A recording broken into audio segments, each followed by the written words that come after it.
warahmatullah.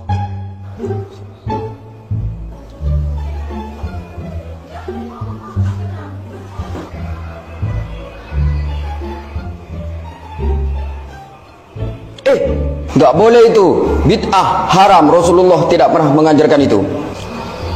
Oh, terus kalau main HP atau tiduran setelah sholat gimana?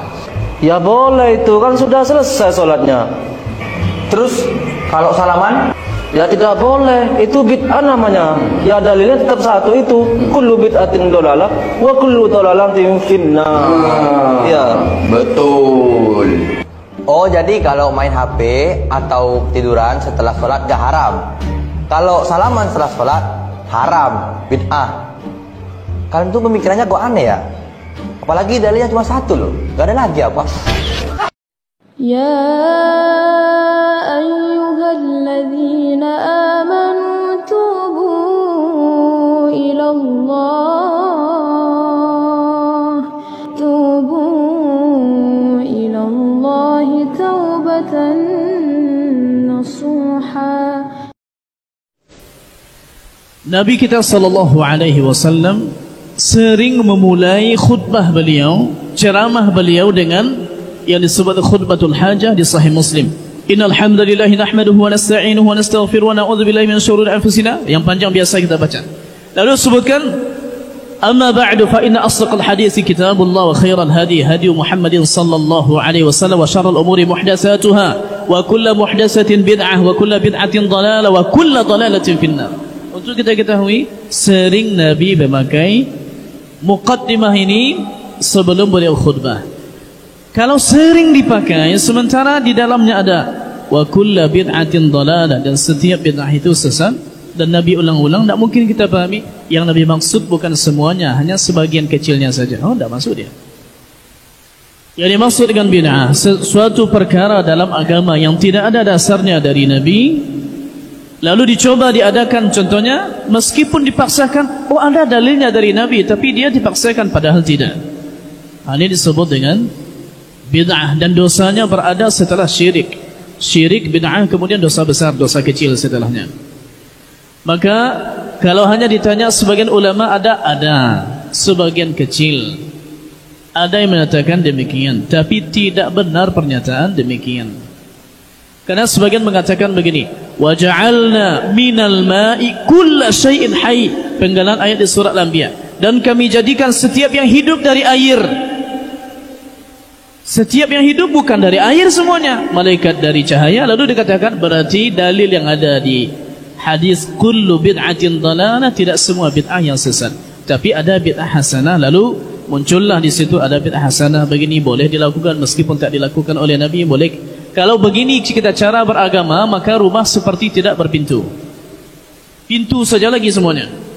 Karena bisa masuk apa saja yang orang inginkan di agama ini dari semua arah. Sehingga tidak ada lagi pagar agama. Agama kita ini jelas, simple. Qala Allah berfirman. Qala Rasul, Rasulullah bersabda. Sahabat berkata begini, tabi'in berkata begini. Tak boleh contohnya orang Jawa ikut campur dalam adat Minang, sebagaimana orang Minang tak boleh ikut campur dalam adat Jawa, karena sudah ada pagarnya. Sebagaimana juga tak boleh hamba Allah ikut campur mengurus agama Allah Ta'ala. Tinggal kita tunaikan sami'na wa ata'na, selesai masalah. Ini harus dipahami dengan baik. Berarti kata kullu yang ada di hadis ini maknanya adalah semuanya, memang semuanya. Dan Nabi ulang-ulang, tak mungkin Nabi ulang-ulang lalu maknanya tidak dijelaskan sahabat, maknanya tidak semuanya, dan ini tak ada. Apakah masalah mursalah sama dengan bid'ah hasanah? Tak sama. Masalah mursalah ini macam ni, contohnya sekarang ya, seperti contohnya mushaf ini tidak ada di zaman Nabi SAW. Kertas yang seperti ini lalu ada terjemahnya, tidak ada di zaman Nabi. Apakah kita bilang berarti tak ada zaman Nabi, ini bid'ah? Kita bilang tidak. Karena kita disuruh untuk membaca Al-Quran, sementara kita tak mungkin bacanya langsung pergi ke Lauhil Mahfuz. Berarti ditulislah mushaf ini untuk membantu kita menunaikan perintah Nabi, bacalah Al-Quran. Untuk kita ketahui, Quran di zaman Nabi harakatnya tidak ada, barisnya tidak ada, titik juga tidak ada. Nah sekarang kita anggap Quran di zaman Nabi, Quran yang kita pakai sekarang, tak ada titik, tak ada baris, bisa tak kita baca? Sedangkan sudah bertitik dan berbaris masih salah, apalagi tak bertitik, tidak bertitik dan berbaris, pasti lebih salah lagi. Maka sengaja didatangkan meskipun tak ada di zaman Nabi untuk membantu sempurna kita menunaikan ibadah membaca Al-Quran.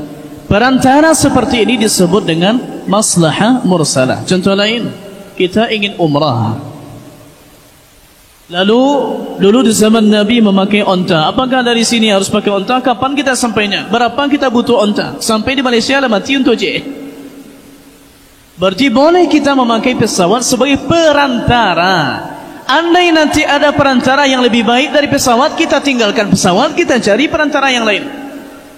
Berarti perantara yang lain, maslahah mursalah, lebih kepada perantara.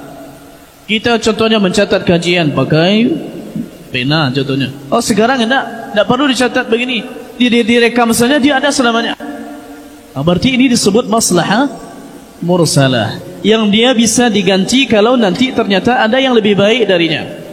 Bedanya adalah begini, contohnya ketika kita melakukan umrah, dah sampai di sana, lalu kita lakukan tawaf contohnya 8 kali, tidak 7 kali, kita bilang itu bid'ah.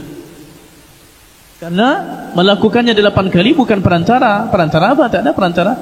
7 ya 7, 3 ya 3, sebagaimana Nabi jelaskan. Ini perbedaan bid'ah dengan maslahah mursalah, dia lebih kepada perantara.